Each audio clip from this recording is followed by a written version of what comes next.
Thank you for joining us. This is Health Your Own Way podcast, and I am your host, Mo Atkins. Welcome. Today's episode, we're going to be having a candid conversation about weed, cannabis, pot, and marijuana. Please understand this is just a conversation, and there's no medical opinion, no advice here. We just want to talk about things that maybe is considered taboo, and feel free to do your own research. But my guest today is Khadisha. She's passionate about normalizing cannabis use for Black women in Canada.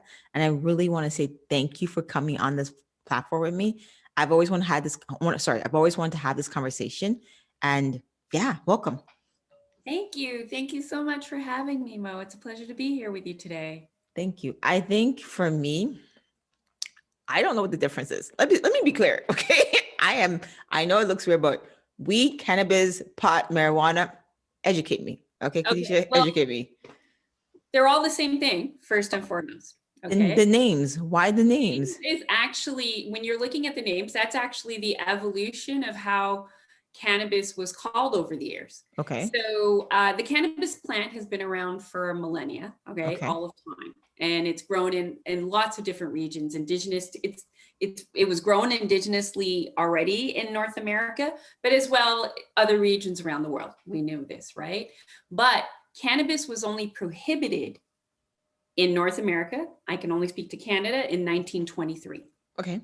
So we've only banned it for the last 100 and just under 100 years. Okay.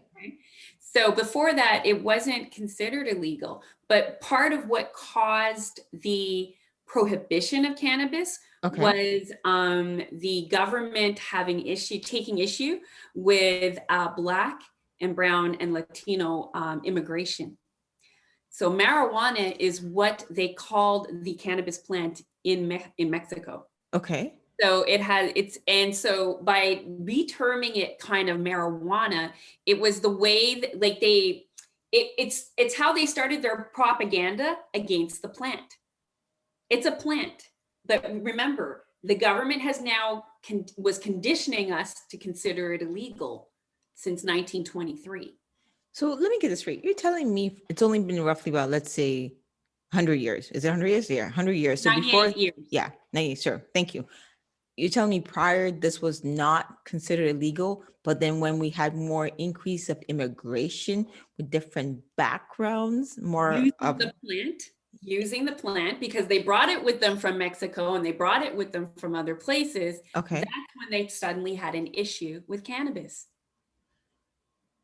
Okay. I'm going to do more research because I don't understand. Oh, for sure. Yeah. If you watch, there's some great documentaries on Netflix, for example.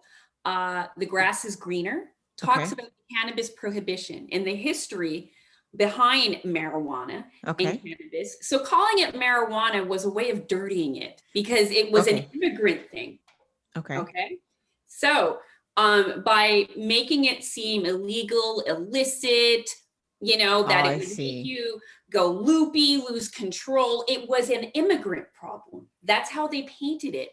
And then when they started the war on drugs, well, who were they targeting? Black and brown people.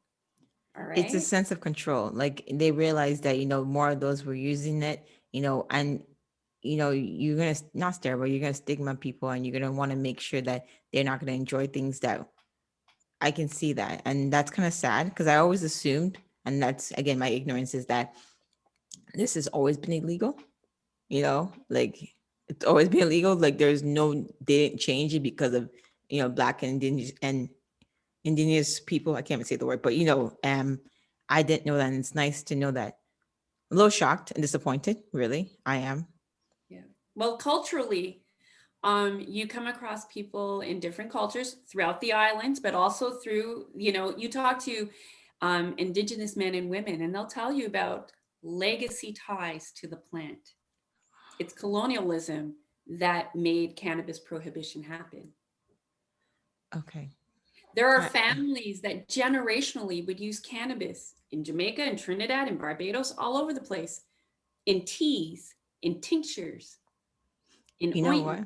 I get what you're saying. You know why I'm a little shocked is I know that I've been doctrined to think I know, because I remember in high school, elementary school, this was instilled from the beginning. Right. And I think I still have it. you've always, and I'm the fact I'm having this conversation because I really want to understand why people smoke it. Like you've been told it's a gateway to other drugs, this and this and that and that. I don't understand the desire of smoking weed. I've never had weed in my life. I'm 100%. I don't know. Could you explain to me the not the benefits, but why you may partake in that? Sure. And there are benefits. Okay. Yeah. I'm comfortable talking about the benefits, how they affect me. Okay. We have an endocannabinoid system. Okay. Each and every one of us. And the plant, the cannabis plant, like all plants, produces phytocannabinoids. Okay. And that means basically that it's produced from the sun and how it interacts with them, right? Light is creating cannabinoids. The cannabinoids and THC is a type of cannabinoid interact with our endocannabinoid system. Okay. And they connect with our CB1 and our CB2 receptors. And that's what produces the benefits and sometimes, and the elevated feeling. It starts there. Okay.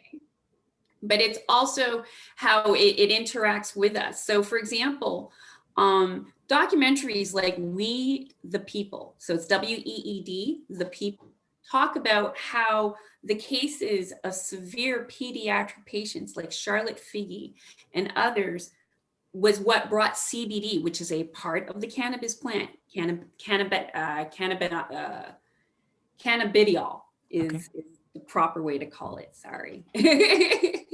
CBD has tremendous benefits, anti-inflammatory benefits. It's been known to help people with seizures, with epilepsy, to manage their seizures. But now, how are people using this if it was illegal? Well, they had to take their chances. Okay. Procure the product illegally or grow their own from growers illegally, but also they were risking incarceration sometimes. Fair enough. I see that. Yes. As these cases would get bigger and bigger, especially the pediatric cases, but even other cases, we've long known cannabis helps for anti-nausea, anti-vomiting. Cancer patients have been using cannabis to help when they're dealing with chemotherapy for at least the last 2-3 decades, for example. I get what you're saying. And I think from what I'm getting from you is that it helps you. You take it, it's not something, because there's such a huge stigma against it. I'm still struggling with that stigma because it's been implanted in me. Right. But it's not necessarily present with everybody. Okay. So for example, Canada has had cannabis legal since October 17, 2018. Okay. We're almost 3 years. Okay. If you have you been to a dispensary? If you go to into a dispensary in rural areas, a lot of the population are retirees. Okay.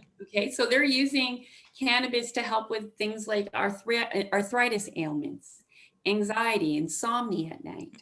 There are other things that people are using it for. It's not just to get high and watch movies and pig out on chips. Matter of fact, I cannot remember the last time I did that. Not to say I don't. It's just that it's not the only use for it. There are people that get high to get high, and absolutely, it's no different than getting, having a glass of wine or having a couple of beers to take the edge off. There are relaxation and recreational purposes to getting high. It is not the gateway drug to cocaine and other illicit or illegal drugs either. Okay, then isn't it fair to say, because I keep hearing that, but then once like drinking liquor or even maybe smoking, all that concept, they affect your mentality too. So wouldn't that also be considered a gateway to drugs? Because I'm confused. Because what do you mean by a gateway to drugs? Like the reason why I say this is because you've always been told, well, through education, that weed is a gateway to drugs. So then if weed is considered useful for health benefits and stuff like that, and it's just considered like it can be used for recreational, like smoking or drinking, right? Then why is it, as a society, why do we not push other forms of leisure things as a gateway to drugs as well? I guess I'm just trying to understand that part. Because it was racially targeted. Okay. You've actually answered your own question before. I think it's because I'm listening. Go ahead. We were told it was the gateway of drugs. Okay. I started using cannabis in college. Friends would pass me the odd joint, especially about the third year of college and longer. No, I didn't do any other drugs after that. I didn't smoke a joint and say, hey, let me go and do coke and heroin or anything else. Neither did most of the people, if not all of the people. Like, I can't think of a single one who I've ever smoked with that I've ever known to use those drugs. No, I'm being honest. No, I know. I think why I'm laughing is because you're just like saying, whoever's saying this out there is talking pure nonsense, right? Well, but you also have to then take a critical eye as to why. They wanted to control us, right? They wanted to manipulate us, and they wanted to criminalize us. It's, asking and searching for weed gets you into getting search warrants for other stuff, right? Getting other ways to incarcerate us, right? And if you look at the Black and the Indigenous communities, they were targeted the most. And we're talking penalties for selling or possession of the same weed that we are allowed now to walk around with, persecution free. Okay. So so clearly the government has understood that there wasn't, a bigger threat of, say, cannabis turning people into cocaine addicts and other hard drugs addicts. As a matter of fact, there's growing research of the harm reduction that using cannabis brings versus, to act for therapeutically for people with those harder addictions. I like what you're saying. Because the addictions, you got to also look at the reason and the behavior behind the addiction. People are, if they have addictions to hard drugs and opioids, okay, it's pain. It's trauma they're trying to get back. Mental health. It's mental health issues, right? So if cannabis is prescribed medically, and it is, for things like anxiety and depression and PTSD symptom management, then maybe the things like the opioids, like fentanyl and all the other things, aren't working necessarily, right?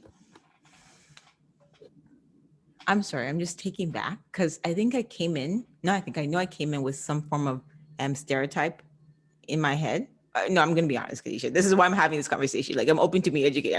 I know I'm ignorant in respect to this conversation. I do. Like, I'm very candid about what I know I don't know, hence why I'm doing this podcast with you. I think a lot of people, I wanted to have this conversation because I think there's so much misinformation. There's so much embedded fear against weed, cannabis, or pot, marijuana, whatever you want to call it. And it's nice to understand the history. Yes. Because they're not doing anything to educate us. No, they're not. They legalized it. And so investors could go and invest in it. Heck, ex-OPP chief of police of it. Okay. I heard that. We don't want to go to the same communities that they targeted, put our brothers, our sisters, our uncles, our fathers in jail for, and go now and tell everybody, hey, this plant wasn't bad. We misinformed you. And now want to profit from you. They're not going to say they lied. They're going to say, we led you down a road of some kind. That like, they're not even going, you know what, the closest they're getting to saying I'm sorry is they're giving basically cheap or free pardons for anybody who was convicted of minor. Hold on. What do you mean cheap or free pardons? Should it not just be pardoned? It's you can get a pardon, a full pardon, if you have past cannabis convictions. But you said cheaper. So why is there still a cost is my question. Well, and that's just it. I don't want to be official about the cost of it. It may be free. I feel like it's $300 or reduced, but they're always going to say you knew you were breaking the law at the same time. You know that, right? I'm just saying they're going to say that. I would have been surprised if they'd make it free. Yeah, like, I'm just being honest. They don't ever give any, because if they make it free, then they have to admit they did it wrong. And then they got to pay you for the time you've been in jail, right? That's an admission of guilt. I'm just taking a lot of what you're saying. I'm just taking a lot of what you're saying right now because nothing makes sense to me. It really doesn't. I can tell that you're very passionate about this. I know that I forgot to mention, let's back.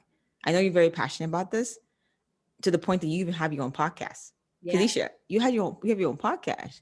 MsWeedwiki Speaks. Yes. Why did you think it was necessary? I need to understand this. I never knew.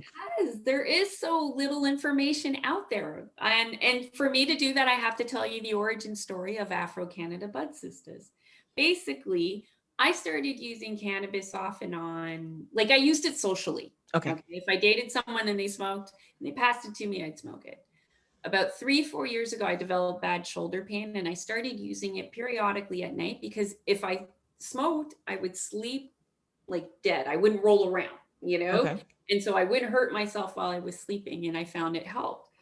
What I found what was happening though was when I wanted to get a medical prescription, the doctor was like, "Oh, no." He acted like I was asking to do a back alley transaction. Meanwhile, just so you know, medical cannabis has been legally protected and enforced in Canada since 2001. It's not brand new.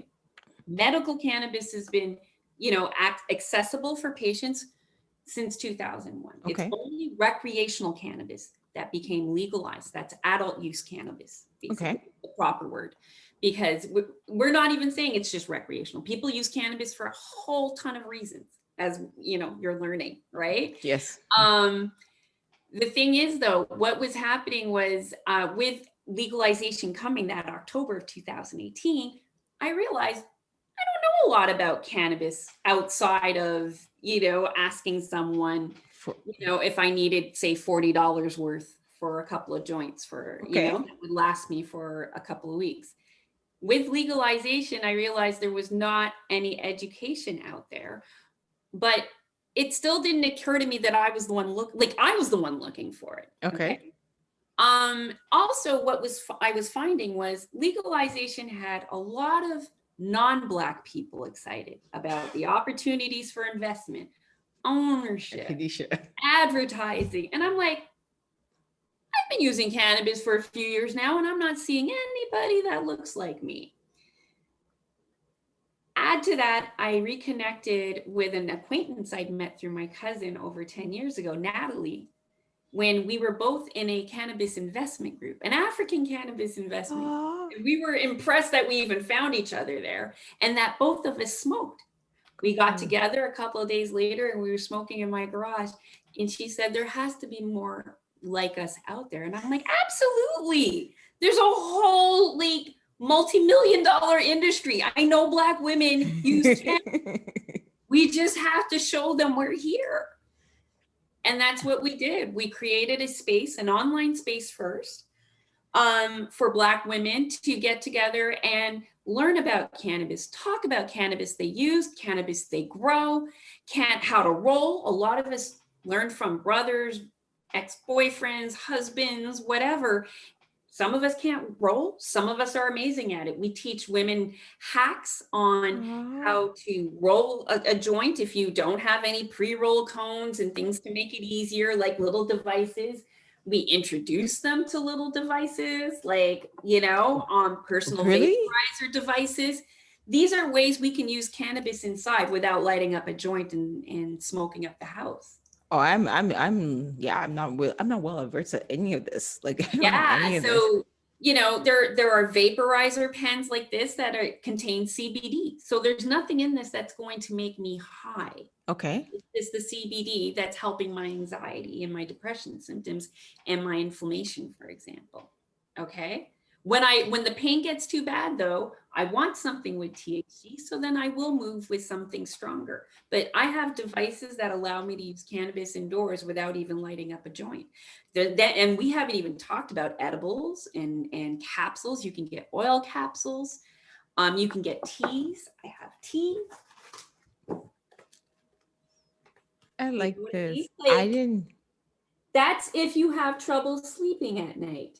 It's got 20 milligrams of CBD.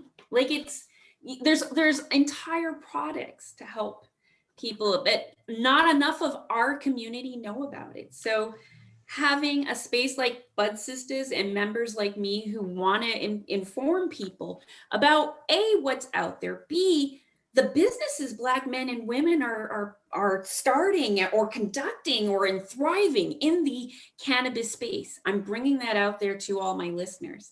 I like that. So and majority of them are women. I love that about it.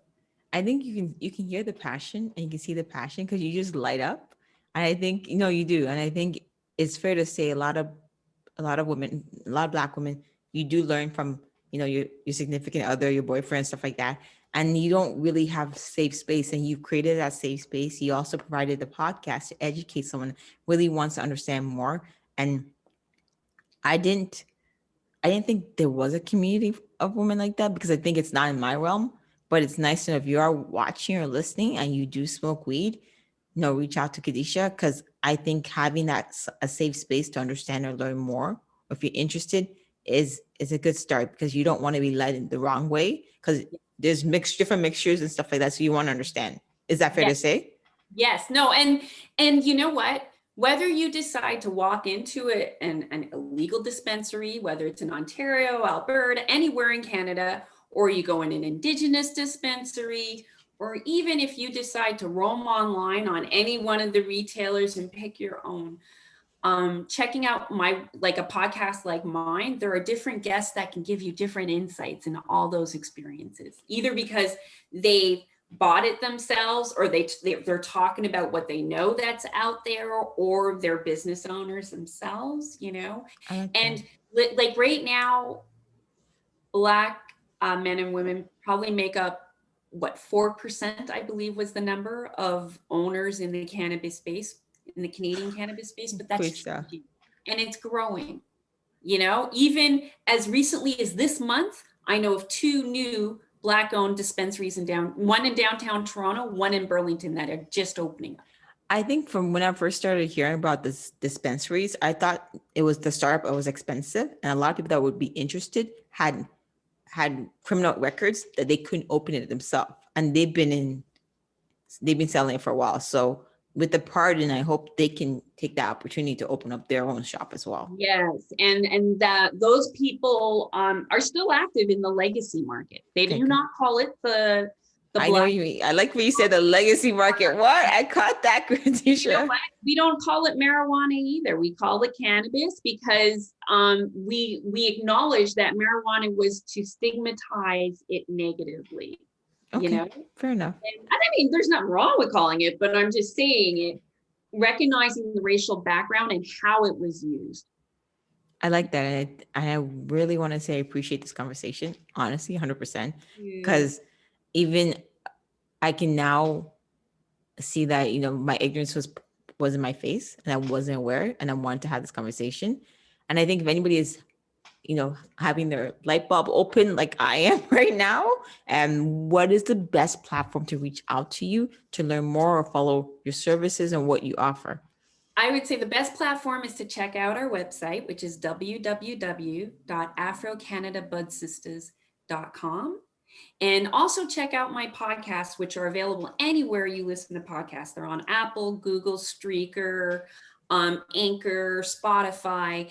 There's a couple of episodes in particular I think you would like. One is called, it's my 22nd episode. So it was not last Sunday, the Sunday before. Because how can you fly if you're tied down? It's the cannabis journey of Sabrina, one of my fellow Budsistas, who, like you, thought it was almost the devil, like, you know, everything. It was negative. It was the gateway drug. She talks about it. And how even when it was offered to her for pain relief, she still was resistant. And then how her life changed when she became a cannabis patient. And she's vegan. She's got her own natural product line. It's not cannabis related, but, you know, it enhances her life and it changed it, you know. And there's another episode I would recommend. The fun thing about being a drug dealer. This is Chantel Philpotts, another one of not only my bud sisters, but she's a legal bud tender in Ontario. She works in an Ontario legal dispensary. So she's very passionate about teaching the history of the plant, the culture, but also informing people on how to pick the right cannabis for them, for the experience you are looking to find. So those are definitely 2 great, I would say, primer episodes to listen to if you are just curious about cannabis. That's fair enough. And I like that there's different sides to it. The ones that have already been into it, the ones that are just basically starting off and may have had stigma viewpoints, and then they can re-educate themselves through someone's eyes that's had the same experience as they did. Exactly. There's so many journeys to the plant. So many different journeys to it. I'm going to have to work on that. I'm not sure if I'm ready to do that journey. I'm going to be honest. I'm not sure. I think I am still stuck at that mental state. I think, having this conversation is the first step. Yes. Yeah. I'm just going to have to be open to it in the future, maybe. Before I let you go, is there, I guess for anybody who's watching or listening, what's next for Khadisha? What's next for you? Oh, wow. Well, we're going to be launching our Budsistas merchandise line. Nice. Congratulations. Yeah, my Budsistas partner, Natalie Cox, is graduating from her horticulture technician program at Durham College this month. So then we're hoping to scale up different aspects of our business, the merchandising and branding. We're still in a pandemic. We cannot plan anything in person in terms of events. So we continue with we have weekly connections to promote sisterhood, mental health check-in chats over Zoom on Wednesday nights. And then we have our smoking sesh on Fridays where we get smoking sesh. Oh, that's nice. Yeah, like both times people are either smoking while we're talking, or they're lighting up, or they're talking about it. It's there. It's not times people have wine too, but we're finding ways for Black women to connect and bond with each other. And they're connecting from as far as Trinidad or Huntsville, Alabama. We have regular attendees from Vancouver and Surrey, BC, Montreal, New York City, Virginia, Maryland, and I'm telling you this because they're not all the same type of cannabis user. So okay. It's just one thing that's bringing us together. It's also the sisterhood. Men have been doing that for a long time in cannabis culture. When you think of Rastafarian culture, it's always been the men then that commune and pass the joint. Women, because we were more in the background. I see that. We have to create our own spaces for it. And that's what Natalie and I are doing. I like that because you're right. Like even I've been around people that smoke. I've had boyfriends that have. And it's always been like a men them thing, like they come together and they're like, yo, let's smoke a joint. I don't see women going, let's come together and smoke. I'm glad that's changing a bit, respects to what you're saying, but you're right. We're doing it in our garages, but we're also doing it in our backyard garden parties with sun nice. With flowers. We're doing it at beaches with bonfires and libations. We are reclaiming the plant and our relationship with it.